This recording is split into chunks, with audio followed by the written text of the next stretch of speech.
Let's talk to Julian Peto, a professor of epidemiology at the London School of Hygiene and Tropical Medicine. He's been calling for mass testing since the start of the first lockdown. Well, here we are quite a number of months later, Professor. How useful would it be to try this in a city like Liverpool? Well, I'm absolutely delighted that they've taken it on at last. I mean, this is the key to stopping the epidemic. And I'm fairly sure that A, that it'll work, and B, that when it seemed to work, I mean, there'll be such public pressure to roll it out nationally as fast as possible that it will be rolled out. And in terms of the three different tests, there's the sort of current test that the people who will have gone to drive-in centres, etc., will be aware of. Then there's, how useful would you say that is in terms of test and trace and mass testing? Well, I mean, to roll it out instantly in this way, they have to use rapid testing because they're the only tests which are immediately available in large numbers. But there aren't nearly enough of them to do the whole country. So when it comes to rolling it out nationally, it's essential that the cheapest practical form of testing, which is lamp testing, should be developed as fast as possible. And that shouldn't necessarily be a commercial system. I mean, you basically need to buy the chemicals and the fairly minimal equipment to do it. And it doesn't require highly skilled lab staff.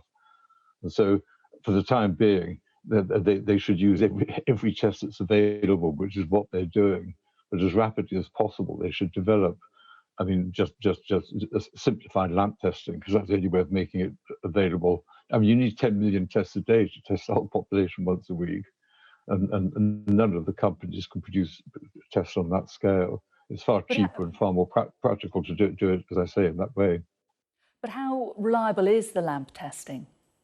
Oh, it's very reliable. I mean, it's certainly sensitive enough. If anything, it might be slightly too sensitive, because the aim of the test is to identify people who are infectious, and the people you miss on the whole will be the people who aren't very infectious and probably won't spread it anyway. And as far as false positives go, if you do a lamp test, a rapid lamp test in a local lab, you can just retest all the positives with a super duper high tech test, and virtually eliminate false positives completely. Of course, the testing is only part of it. It's also the tracing of those who may be affected. I mean, does it matter in some senses how many people are tested at all if we don't then have the capability to trace all the people that they could have come into contact with?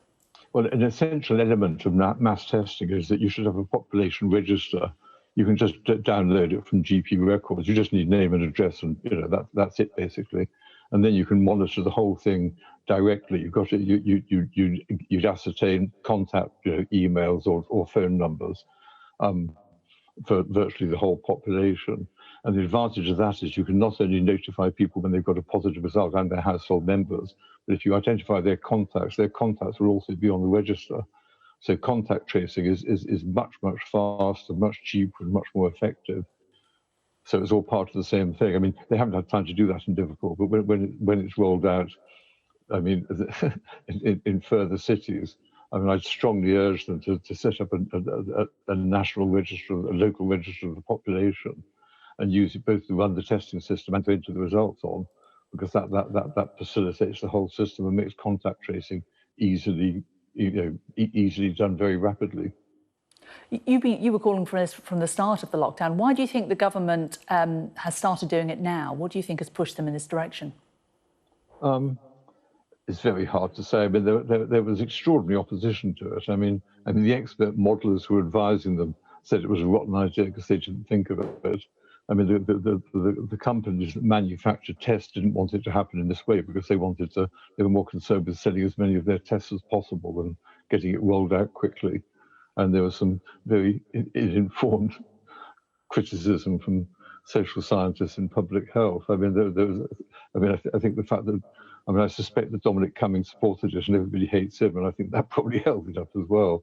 I mean, it could have, I mean, the political reasons for this long delay, which is tragic. I mean, this has been rolled out 6 months ago, the second wave, and the further 50,000 deaths are probably going to happen in the next couple of months, wouldn't have happened.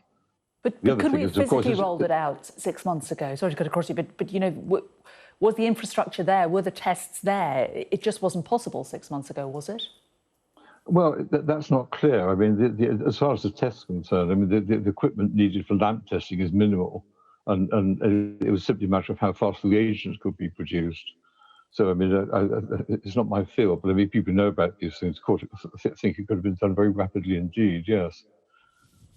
OK, Professor Julian Peto from the London School of Hygiene and Tropical Medicine, thank you. Thanks.